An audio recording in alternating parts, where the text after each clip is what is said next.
Hey, how you doing? Dave Spalding here from Handgun Combatives. Thought I would address a subject that I attempted to address this morning when we posted a video that was of pretty poor quality. When I was looking at it on my computer, it looked pretty good, but when we put it up on YouTube and Facebook, not so much. But Darren and I thought, well, while we're here, maybe we should go ahead and address that so people aren't out there thinking, WTF. What I'm talking about is running the gun high versus the way I was originally taught, which was the modern technique of the pistol. Now, in all fairness to Gunsight, they have modified that, but circa 1976, when I was taught, everything was done with the gun out away from you. The guard of the low ready position was out like this. When you drew from the holster, it came out like this and up. Even the reloads were done out here at the extension of your arms.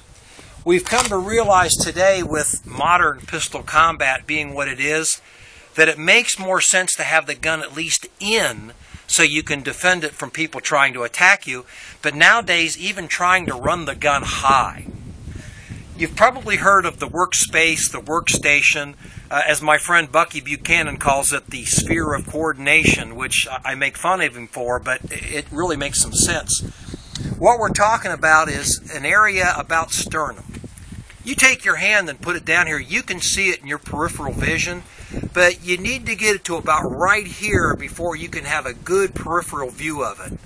Well, the area we're talking about is about right here to here, the eye target line. So we're talking about an area about the size of a basketball. So when we're talking about the workspace or the workstation, we're talking about running the gun in here. So that could be from a ready position, doing a reload, drawing the gun from the holster, but it also puts it back in here to a place where you can defend it. The original low ready position, where you had the gun way out here like this, required you to bring the gun up off it and take the shot. I like bringing the gun into what I call a compressed low ready. The muzzle's basically pointed down in the same direction, but I've got it in a little bit tighter. I got it off target as far as any potential non-hostiles out here, but it allows me to punch the gun out versus lifting it, which looks something more like that. To me, that just feels a little more physiologically efficient. So the idea of running the gun high back in here just makes a lot of sense. Same thing about the reload. For many years, as I said, we were doing the reload out here, and then I started adapting it where I brought the gun in and I put my elbow against my torso.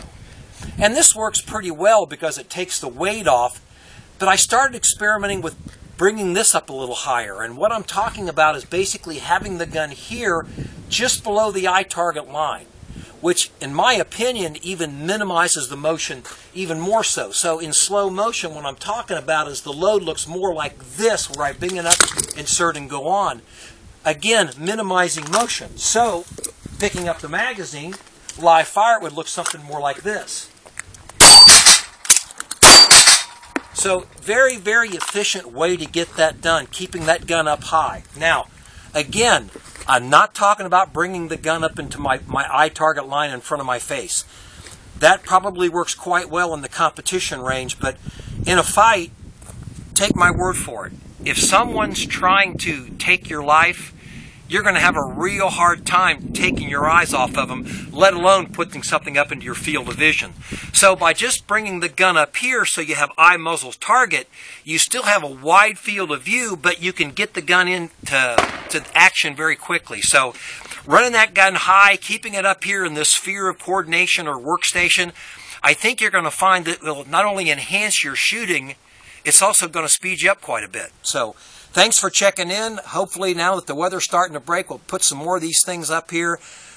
Training is getting more and more difficult. People can't find ammunition, but you need to keep training.